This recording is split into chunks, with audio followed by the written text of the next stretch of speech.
Aksi heroik pejuang Al-Qassam tetap melawan musuh Israel meski dirinya terluka di pertempuran jalur Gaza pada Minggu 17 November 2024. Pejuang tersebut terlihat jalan di antara reruntuhan sembari memegang alat peledak dengan tangannya. Kemudian ia menuju tank Merkava Israel dan meletakkan alat peledak tersebut di atasnya. Saat berhasil memasang peledak pada tank Israel itu, pejuang Hamas langsung berlari. Tidak lama kemudian, tank kebanggaan Israel itu meledak dahsyat.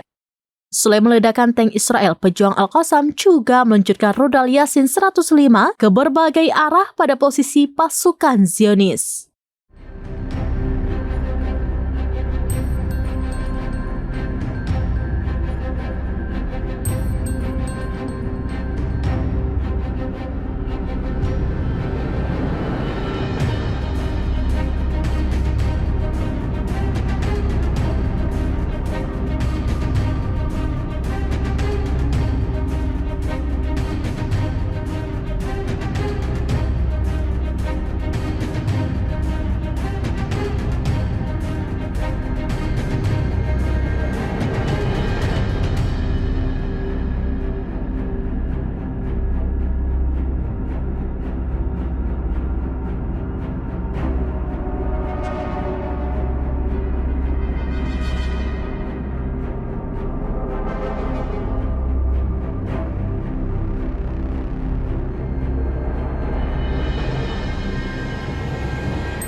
Download Tribun X sekarang, menghadirkan lokal menjadi Indonesia.